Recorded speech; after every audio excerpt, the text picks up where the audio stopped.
You look absolutely radiant tonight. Thank you. It's a magical evening. A psychologist worth $9 billion spent 4 months cleaning operating rooms in a hospital where the head surgeon's husband had no idea his wife was stealing from dying patients, and she just invited her to a medical fundraiser to laugh at the janitor who couldn't afford a ticket. Dr. Olivia Kane pushed a mop across blood-streaked tiles in Operating Room 7 at Lancaster Medical Center, her reflection warped in the stainless steel surgical tables.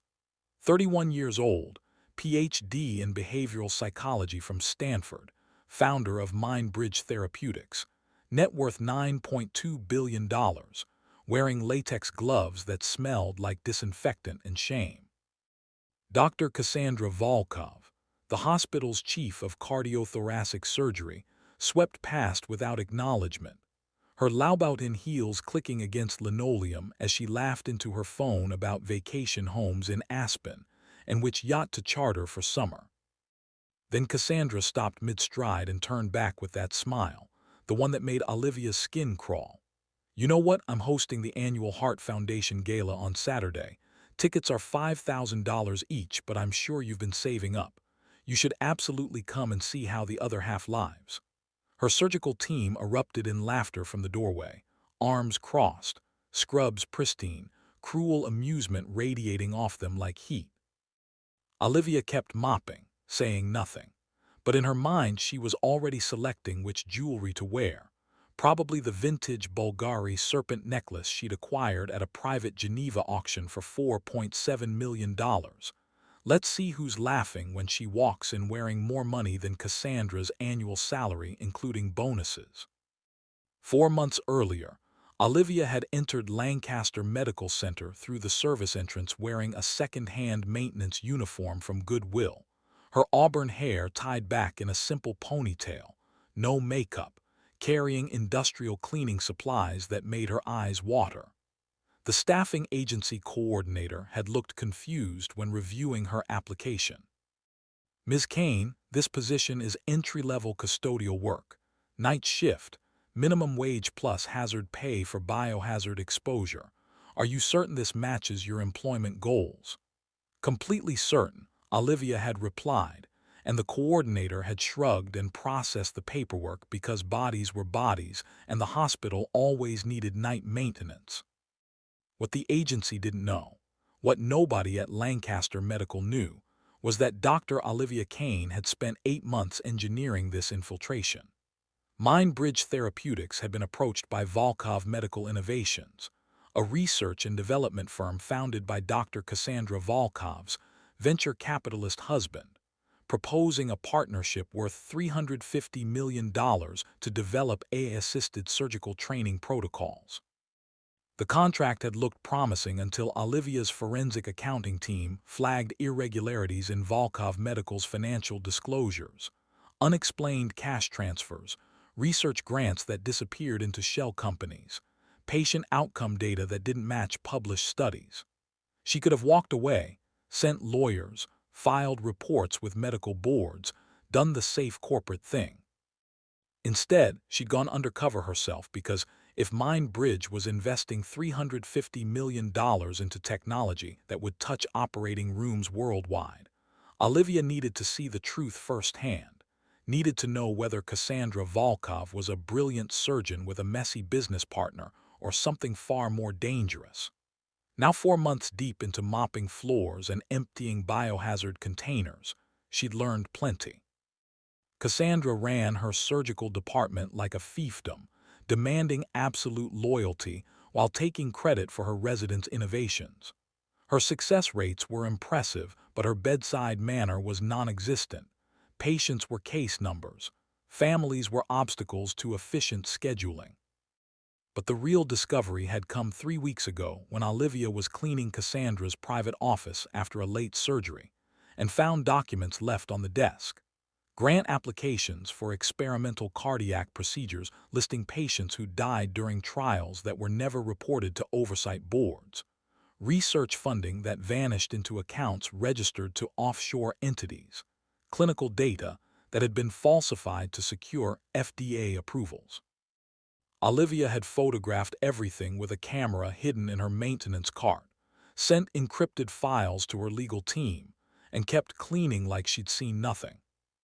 Cassandra's husband, Dr. Marcus Volkov, was a different story entirely. The venture capitalist rarely visited the hospital, but when he did, he treated staff with genuine respect, remembered names, asked about families. Olivia had watched him argue with Cassandra about ethical research practices in the hospital parking lot one night, watched Cassandra dismiss his concerns with contempt. Marcus seemed trapped in a marriage to a woman who valued reputation over human life, and Olivia found herself wondering if he knew the extent of his wife's corruption, or if he was willfully blind. Then came the gala invitation, Cassandra's idea of entertainment, watching the janitor squirm among Boston's medical elite. Olivia had smiled and said thank you, and felt something cold settle in her chest because this wasn't just about business anymore. This was personal. 2 days before the gala, Olivia was disinfecting surgical instruments in the sterilization room when someone cleared their throat behind her. She turned to find Marcus Volkov standing in the doorway looking uncomfortable in his tailored suit among the industrial sinks and autoclaves. He glanced around to ensure they were alone before speaking quietly. "I know you're not actually a janitor," he said, and his voice carried resignation rather than accusation. Olivia's pulse spiked, but her hand stayed steady on the instrument tray. "I don't know what you mean, Dr. Volkov. Please," he said, stepping closer. "I've built 3 successful biotech companies from the ground up. I recognize corporate intelligence gathering when I see it. Your background check came back too clean. Nobody with your educational markers ends up in night maintenance without a reason." Olivia set down the surgical scissors carefully. "Are you going to report me to hospital administration?" Marcus shook his head. "I want to know what you found because I think my wife is doing something illegal and I can't prove it." Olivia studied him, this man who'd married a brilliant surgeon and watched her become something monstrous. "Why come to me?" "Because you've been watching her for months and you're still here, which means you're building a case." Marcus leaned against the counter. "I've suspected for 2 years that Cassandra was manipulating clinical trial data, but every time I get close to evidence, it disappears. Files go missing, witnesses transfer to other hospitals. My own company's financial records show discrepancies I can't trace." Olivia made a decision. "She's been falsifying patient outcomes to secure research grants," she said. "Experimental cardiac procedures with mortality rates 3 times higher than reported, funding diverted through shell companies registered in the Cayman Islands, FDA applications built on fabricated data." Marcus closed his eyes. "How bad is it?" "Bad enough that people have died in trials that should never have been approved. Bad enough that if this goes public, Lancaster Medical Center's entire cardiac program collapses." Marcus looked at her directly. "Who are you really?" "Dr. Olivia Kane, founder and CEO of Mind Bridge Therapeutics. Your company approached mine about a partnership worth $350 million. I came here to conduct due diligence before signing." Marcus absorbed this information. "And now you're going to the gala. What are you planning?" "Just showing up as myself," Olivia said. "Your wife invited me to humiliate a janitor. I'm going to show her who she actually invited." Marcus smiled, genuinely smiled for the first time in their conversation. "Can I help?" Olivia considered. "Do you have access to Volkov Medical's financial servers?" "Everything," Marcus said. "I'm still CEO even if Cassandra treats the company like her personal bank account." "Then yes, you can help," and Olivia told him exactly what she needed. That same evening, Olivia found an ally in an unexpected place. Ramona Torres, the head of Hospital Environmental Services and Olivia's direct supervisor, cornered her in the supply closet with arms crossed and an expression that brokered no deflection.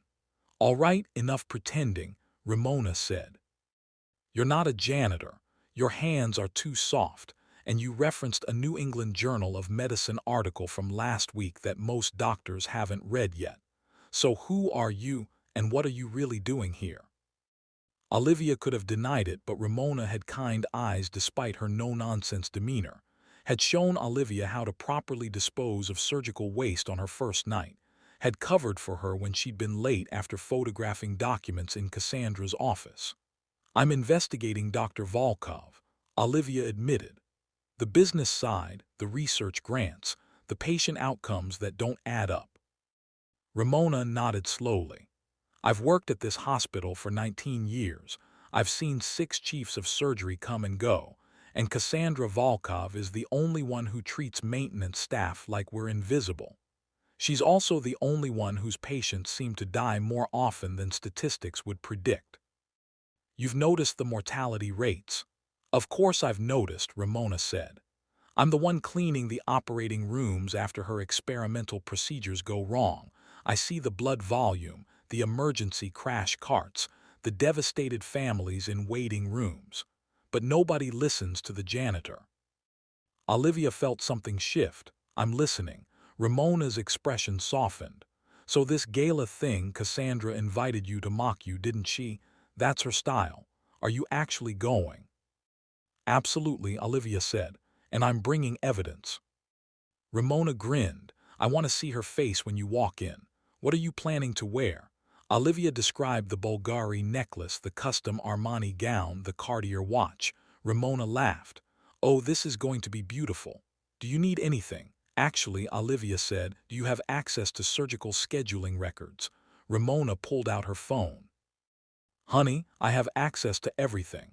Hospital administration forgets that maintenance staff need system clearance to coordinate cleaning schedules around procedures. The night before the gala, Olivia made a phone call from her studio apartment near the hospital using an encrypted line. The voice that answered was crisp and efficient. Ms. Kane, we've been monitoring the situation, your security director said. Are you ready to surface? Tomorrow night, Olivia confirmed. I need the Armani gown, the black one from the Milan show, and the Bulgari serpent necklace from the Geneva acquisition. Also the complete documentation package we've compiled on Volkov Medical Innovations. Everything will be delivered to the Fairmont Presidential Suite under your operational alias, her security director said. Legal team is standing by. Public Relations has prepared 3 different press release scenarios depending on how the evening unfolds, and we've notified the FBI's Healthcare Fraud Division that evidence will be available for review within 48 hours. Olivia felt the weight of 4 months lifting slightly. What about the partnership with Volkov Medical? Contract is void. We're prepared to issue a statement citing irreconcilable ethical concerns and discrepancies in financial disclosures. The $350 million stays in our accounts. Good, Olivia said. And make sure Marcus Volkov receives a copy of everything we've found. He deserves to know the full extent before this becomes public. Her security director paused. You're protecting him. He's a good man married to a monster, Olivia said quietly. He tried to stop her and she destroyed every attempt. When this breaks, his company collapses too. The least I can do is give him advance warning so he can salvage something. The call ended, and Olivia sat in the dark apartment looking at her reflection in the window. A woman who'd spent 4 months invisible preparing to become impossible to ignore. Cassandra Volkov had invited her as a joke, but jokes required a punchline, and Olivia was about to deliver one that would end careers. The Hart Foundation Gala occupied the entire ballroom of Boston's Park Plaza Hotel, crystal chandeliers throwing light across marble floors where 500 of New England's medical elite gathered in designer gowns and tuxedos, champagne flowing, string quartet playing, charity auction items displayed on pedestals. Cassandra Volkov stood at the center of it, all wearing scarlet valentine and accepting praise for her philanthropic dedication with practiced humility. Cardiac research is so vital, she told a circle of admirers. These experimental procedures save lives. We're on the cutting edge of medical innovation. Her surgical team laughed at something she said, and one of them whispered, "Did your janitor actually show up?" Cassandra checked her diamond-studded watch. It's 9:45. She was supposed to arrive at 8. I think the poor thing realized she'd be humiliated and stayed home. Another surgeon grinned. Probably couldn't find anything suitable to wear at Goodwill. They were still laughing when the ballroom doors opened, and every conversation in the room died. Dr. Olivia Kane stood in the entrance, and she was devastating. The custom Armani gown was midnight black, cut to emphasize elegance over provocation, fabric that moved like water. The Bulgari serpent necklace coiled around her throat, vintage yellow gold and emerald eyes, recognizable to anyone who followed high-end jewelry auctions. Her auburn hair was styled in a classic chignon, makeup minimal but flawless, posture that suggested she owned every room she entered. She didn't look like a janitor playing dress-up. She looked like royalty surveying a provincial gathering. Ramona Torres, serving champagne in catering staff uniform, nearly dropped her tray and had to set it down before she broke something. Marcus Volkov, who'd been pretending to listen to a hospital administrator drone about expansion plans, went completely still. And Cassandra, who'd been mid-sentence about grant funding, made a sound like air escaping a punctured tire. The ballroom remained frozen. Olivia smiled, warm and gracious and absolutely lethal, and began walking forward directly toward Cassandra. Every eye in the room tracked her movement. This wasn't just an entrance, this was a declaration of war, and everyone present knew it. Olivia stopped 3 feet from Cassandra, close enough for everyone nearby to hear. "Thank you so much for the invitation, Dr. Volkov," Olivia said, her voice carrying across the silent ballroom. "It was incredibly thoughtful of you to include me in such an important event." Cassandra's mouth opened, but no sound emerged. "I wasn't sure what to wear," Olivia continued, touching the Bulgari necklace lightly. "But then I remembered you said I should see how the other half lives, so I thought I'd make an effort." A ripple of shocked laughter spread through the crowd, and someone whispered, "Is that the Bulgari serpent collection that sold at auction for millions? Who is she?" Cassandra found her voice. How did you, where did you get that dress?" "This was commissioned for me last fall," Olivia said. "Giorgio is particular about his clients, but we've worked together for years." The crowd murmured because name-dropping Giorgio Armani casually wasn't something janitors did. Marcus moved through the crowd, stopping beside his wife with an expression Olivia couldn't quite read. "I don't believe we've been properly introduced," he said, playing his role perfectly. "I'm Dr. Marcus Volkov." Olivia extended her hand. "Dr. Olivia Kane, founder and CEO of MindBridge Therapeutics." The ballroom erupted. MindBridge Therapeutics, the AI neuroscience company, she's worth billions. Why was she working as a janitor? Is this some kind of social experiment? Cassandra's face had cycled through red to white to a sickly gray. "You were my janitor. You cleaned my operating rooms." "I was conducting due diligence," Olivia said calmly. "Your husband's company approached mine about a partnership worth $350 million. I wanted to evaluate the operation from the inside before committing that level of investment." She turned to address the wider crowd. "I spent 4 months working night maintenance at Lancaster Medical Center. I cleaned blood off surgical floors. I emptied biohazard waste. I observed everything." Olivia's voice strengthened. "And I learned that integrity has nothing to do with credentials or reputation. Ramona Torres, head of environmental services, showed me more professional excellence in one shift than some people demonstrate in entire careers." Ramona's eyes filled with tears. "I also learned," Olivia continued, looking directly at Cassandra, "that cruelty reveals character. You invited me here to humiliate a janitor, to laugh at someone you considered beneath you. But the humiliation was never going to be mine, Cassandra. It was always going to be yours." The ballroom had become theater, everyone positioned to witness social execution. "You want to know what I learned in 4 months?" Olivia asked.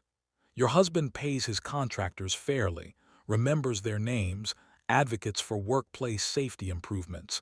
He's trying to build ethical research programs from a complicated foundation. Marcus looked surprised. And you, Olivia turned back to Cassandra, you falsified clinical trial data to secure research grants. You diverted funding through offshore shell companies. You reported patient outcomes that bear no resemblance to actual mortality rates. And you submitted FDA applications built on fabricated evidence. Cassandra's champagne flute slipped from her fingers and shattered on marble. I don't know what you think you found, Cassandra said, but you're making serious accusations without proof. Olivia smiled. I photographed documents from your office, financial transfers, grant applications, patient records. I have 4 months of evidence compiled by forensic accountants and medical ethics attorneys, and I've already provided everything to the FBI's healthcare fraud division.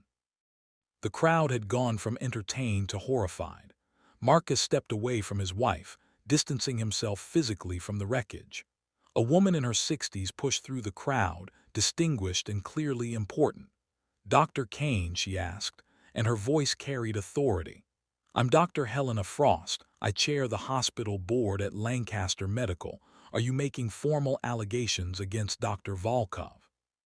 "Hello, Dr. Frost," Olivia said. "Yes.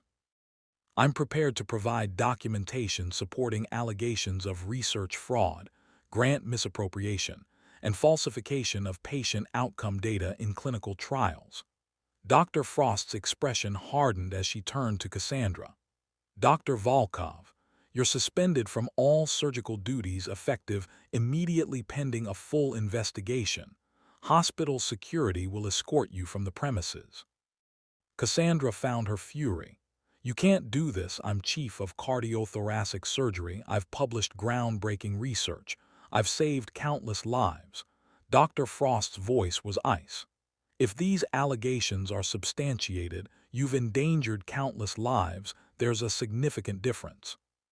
Security appeared, not hotel security but federal agents with badges and professional demeanor.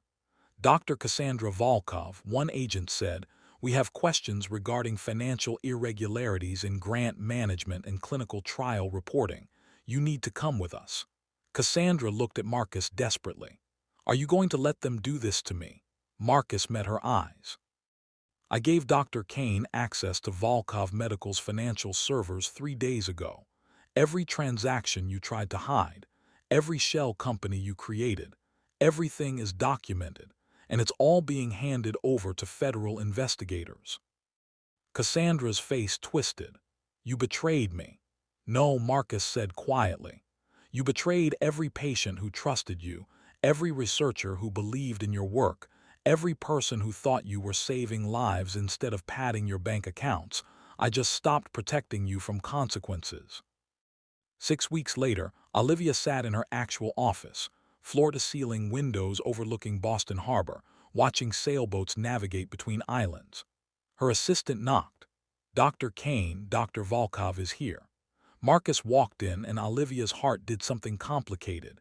She'd seen him regularly since the gala, depositions and legal proceedings and careful professional boundaries. But today he looked different, lighter somehow. "The divorce was finalized this morning," he said without preamble. Cassandra signed everything. She's facing federal charges and didn't want a contested divorce adding to her legal problems. She's moving to Miami where her attorney is based. Olivia set down her pen. "How are you handling it?" Marcus sat across from her. "Honestly relieved. I've been in a marriage built on professional convenience for 7 years. Watching someone I once respected become someone I didn't recognize. These past 6 weeks, working with you to untangle the financial mess, seeing how you handled everything with integrity, it reminded me what partnership should actually look like." He leaned forward. "Olivia, I need to tell you something." "Okay." "I knew who you were after 3 weeks. I could have confronted you or asked you to leave, but I didn't want you to go." Olivia's breath caught.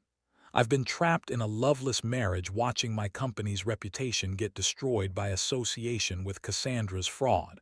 But these past 4 months, talking to you in break rooms at midnight when neither of us could sleep, learning who you really were, Watching you care about people most executives would never notice. Marcus stopped. I fell in love with you. Olivia stood, walked around the desk. Marcus, I need you to understand something.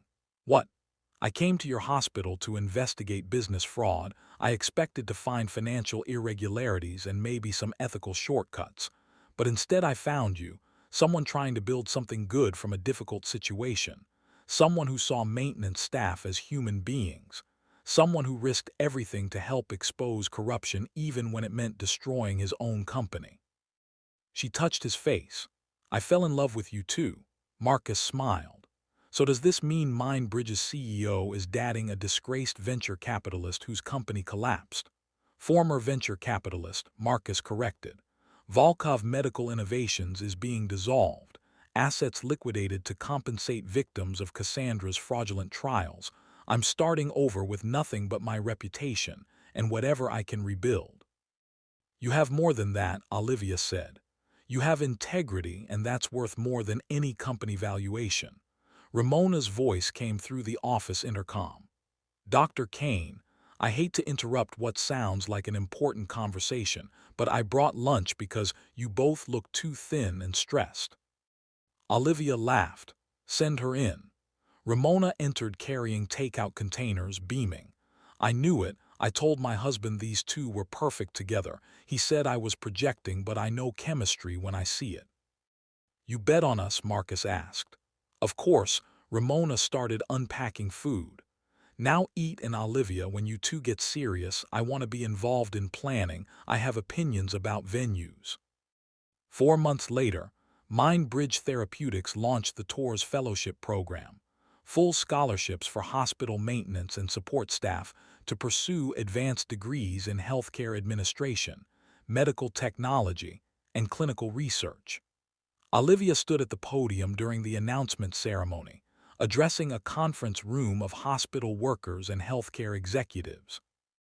This program recognizes that excellence exists at every level of medical institutions, that the People's Society often overlooks possess insights and capabilities that deserve investment and opportunity.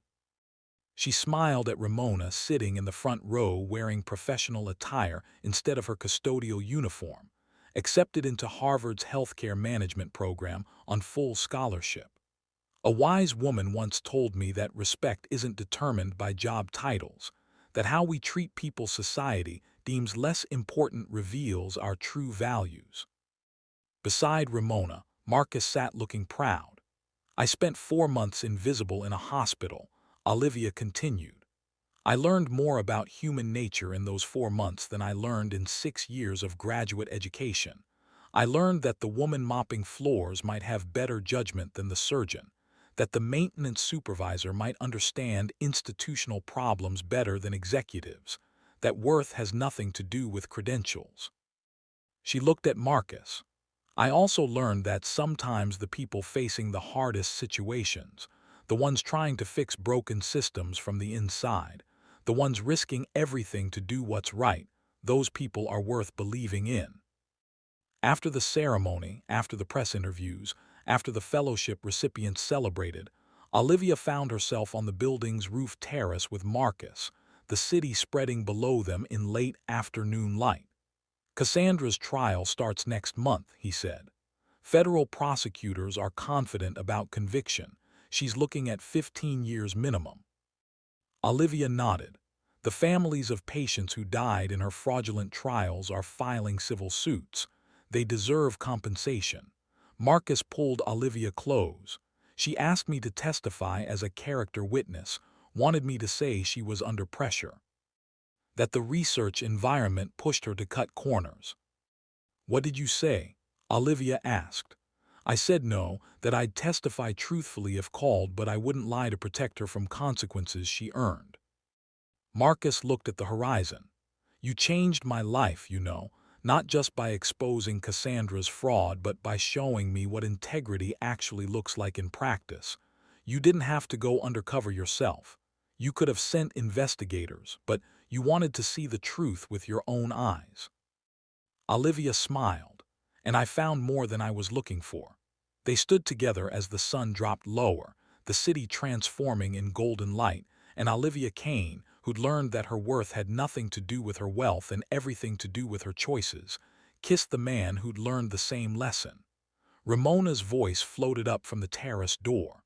"I knew they'd be up here kissing. My husband owes me $50. Her husband's groan carried clearly. "I really need to stop betting against you."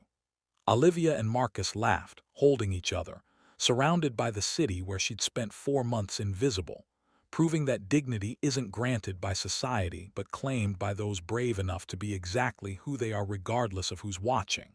And sometimes the greatest discoveries aren't the ones you set out to find, but the ones that find you when you're willing to see the truth.